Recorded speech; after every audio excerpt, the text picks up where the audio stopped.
We move next to a remarkable British politician, 50 years in the House of Commons, though his tenure there was at one time at risk, not from a rejection by the electorate, but by his father's death, which elevated the young man, then known as Anthony Wedgwood Benn, to the peerage. But he didn't want that. He didn't want to go to the House of Lords, but by law could not refuse it. More of that anon. He's still writing and publishing his famous diaries. If ever you interview Tony Benn, he puts a dictaphone on the table to have his own personal recording of the interview. He once did this to me on an edition of Questions and Answers in London. He's thus documented his entire career in politics, and his voluminous diaries are a testament to this. Hear from the RTE Sound Archives to mark his 80th birthday of some of the interviews he gave to RTE Radio. The Labour Party was set up originally at the beginning of the century to represent working people. It adopted a socialist programme in 1918, a democratic socialist programme. It's carried through a lot of changes in the course of its history, but we're now confronted with a more serious slump than we've had since the 1930s, and the Labour Party now has to examine what its own role should be. Rodney Rice asked Tony Benn about his political background, his father being an MP, originally a Liberal. My father was first a Liberal Member of Parliament, elected in 1906 when the Liberal Party, or part of it, was pretty far to the left by modern standards. He joined the Labour Party in 1926 when I was 1, because he couldn't stand Lloyd George. He was particularly critical of Lloyd George's Irish policy and the Black and Tans. He, all his life, utterly committed to Irish unity and independence, and that was one factor, but he found himself voting in Parliament more and more with the Labour Party. And he was in the Labour cabinet of 29-31 and was defeated in 31, and at the end of his life, like lots of people, became a peer.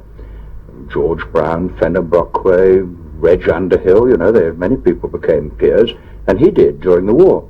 And I was brought up in the Labour movement. I joined the Labour Party when I was 16, walked to Transport House and joined it. I've been in it ever since. And the Labour Party judges you not by your origins, but by what you're doing, and they're only interested in people, quite rightly, who represent the interests of the party. And there have been many middle-class socialists. I mean, I'm not the first one, and I won't be the last. And my experience, of course, as a minister, particularly as a minister for industry over the last 15 years, 16 years, on and off, has confirmed me in the view that a fundamental change is necessary. Because I see the destruction of our industry, the decline of our industry, the injustice in our society, if you like, the class nature of our society very strongly. And I am not an interesting person in myself, except insofar as the fact that people elect you to represent them. And if they do that, you speak for them until they decide to put somebody else there. And that's the basis of it. You might ask, isn't it strange how many working class people vote Tory? I think that would be a much more relevant question in a way, when it's clearly not in their own interests to do so. Why do you think they do? Well, I think they vote Tory for a lot of reasons. There is what's called the deferential vote. A lot of people are trained to believe that they're inferior. After all, our educational system for a very long time, and still today, is based on the idea that at the age of 11, some teacher will say to 3/4 of the children, in effect, you are not worth educating. You've got to go and prepare yourself for manual labour. And that is the first blow struck against self-confidence. At one point in his career, Tony Benn's time in the House of Commons seemed to be over. On his father's death, he automatically became a member of the House of Lords. He experienced great difficulty getting out of that club, getting out of the peerage. He didn't want it, he refused it. But his refusal was rejected. Well, my own story is a very strange one. My father was made a peer before they had life peers. If they had had life peerages, he would have been one, but they didn't have them. My elder brother, Michael, who was interested in politics, but in fact I think would have gone into the church, that was his interest, was killed as a night fighter pilot in 1944, and therefore I was left with this albatross around my neck. I tried to get rid of it. Father supported me. I tried to introduce a bill. They wouldn't have it, and when he died, they threw me out of the Commons. I went back to my constituency, and they supported me, and so in the by-election to fill the vacancy created by my removal, I stood again. I was elected with a much bigger majority. I turned up at the House of Commons again as a newly elected member. They threw me out again. They took me to court. 2 judges in an election court sat on the court. I had 2 QCs against me. I defended myself. We had a case that lasted for 2 weeks. I was thrown out of the House of Commons a second time. The man I'd defeated was put in my place. I was sent a bill for 5,000 quid, which was a lot of money in 1961. I suppose today, 25,000 quid. A public subscription was raised, which paid it off. And in the end, the government capitulated, and I was able to get rid of it, and I got back from my own constituency. That's the story in a nutshell. It only radicalized me in the sense that it confirmed what I had long suspected, that the upper echelons of British society don't believe in democracy at all, really. If democracy challenges privilege, then they would opt for privilege, and they did. And the only way you can beat it is by mobilizing people against the establishment, and so to that extent it radicalized me. But of course I've seen in my life in the Air Force and in Africa during the war, and in my experiences as a member, terrible things done to people, and my reading of history is that the only way you do change society is by a determined campaign of an active and democratic character, and in the end the people at the top give way. And the reason the British establishment has survived so long is that at a certain point of time they would always rather give way than stand up and fight. This is really how democracy works. To that extent, my own experience maybe confirmed that in that particular case. Do they manage to give away on small issues? Well, they give away the minimum they can. I mean, if they have to give away the whole cause, they have to give away the whole cause. But they reckon at the critical juncture that it's better to run away than stand and lose it all. I remember a cartoon I once saw in the New Yorker which sums up the British ruling class most beautifully. There were 3 convicted criminals in Sing Sing, and one was saying to the other, I swore that I'd never let the police get me alive, but when it came to it, I said, what the hell? And that is actually the attitude of the people who've had power in Britain. They will resist as long as they can, but when it comes to a certain point, a combination of realism and laziness and maybe humanity combined to say, well, let's abandon this battle. And then when they do abandon the battle, you can't find anybody who's ever on their side. Just as today, you'll never find anyone who thought it was right that a peer should be thrown out of the House of Commons. They close ranks, the history is rewritten so people don't even know there was a battle, and then they marshal for the next one. And democracy is a process of pressure by the disinherited upon the people in power.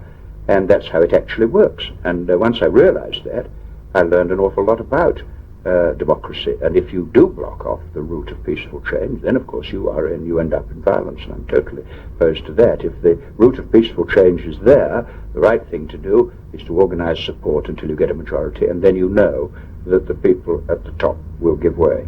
And it's a very crude way of putting it, but I think that is the secret of our own democratic system, and I think it's not a bad way of coming to terms a bit slowly with pressure for real fundamental change, and that's what will happen in the 80s again. From another archive recording, we hear next part of an exchange about the Orange Order in Ireland. Tony Benn from London with Martin Smith, Orange leader, in Belfast. I think that we would stand up, comparing with any other community in any part of the world, with a degree of religious tolerance that would be unsurpassed in most other areas.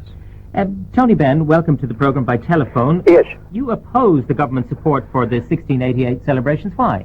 Well, it wasn't a glorious revolution. It was a plot by some rich men who wanted to down the Catholics, and had nothing to do with popular feeling whatever. It had nothing whatever to do with democracy, because the public had no role to play, and it was just a switch at the top. And it did lead, of course, to the repression of the Catholics and of the Irish. Now, I understand, of course, that in moving into the question of Irish politics, I'm in some difficulty compared to people who live there, but the repression of Catholics in Northern Ireland is something which is widely believed in terms of job discrimination and in every other way to be thought to be the case. And of course in the Bill of Rights, which we boast about,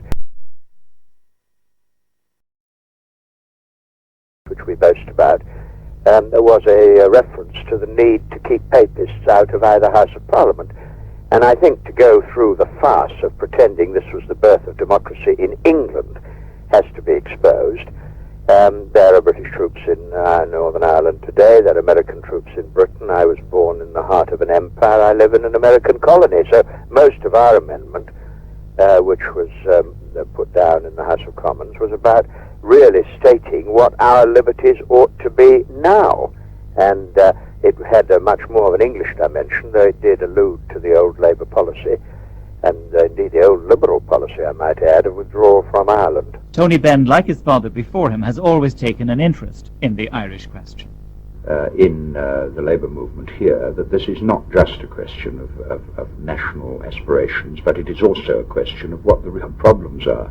And there are a lot of people, and I certainly feel it, that to present this in terms of the old arguments, the Edward Carson type argument about British national interests against Irish Home Rule, is a very naive way of presenting it, and also that the way of presenting it in terms of religious sectarian differences fails to get to grips with the fact that the real problems in Ireland, as now increasingly in Britain, are problems that should lead to a unification of working people. And the role of the trade union movement, I think, in this is going to turn out to be much more significant. So that a superficial observation that Heath ended Stormont and that Mrs. Thatcher is now making a new initiative doesn't really get to the bottom of some of these very, very deep problems, which have, of course, a long historical background to them, which can't be solved by any particular individual political initiative. It's got to get to the root of the matter. Finally, Tony Benn on political ambition. Rodney Rice, 20 years ago, reminded Tony Benn that he was the most popular choice of the Labour Party conference to succeed the then leader Jim Callaghan as the next party leader. He might even be Prime Minister. Well, the leader of the Labour Party is occupied, the post is occupied by Jim Callaghan, and he will continue as long as he wishes to do so. When Jim decides to retire, the election will be held by the Parliamentary Labour Party under the constitutional change that we made at the 1979 conference. And I suppose having been a candidate in 76, I might be a candidate again. But I'm not of the view that it matters very much. The personality side matters very much. I also have seen a lot of people ruin their lives by ambition, and I've no intention whatever of doing that. I've seen many people in politics in both parties, but in the Labour Party too. Herbert Morrison was one who just committed his whole life to becoming leader and then wasn't. And so that's not really, I think, what it's about. I think what it is about is the relationship of the leader to the party, and not the person who is leader of the party. And to that extent, I don't really regard this as being a very important question. What they heard as children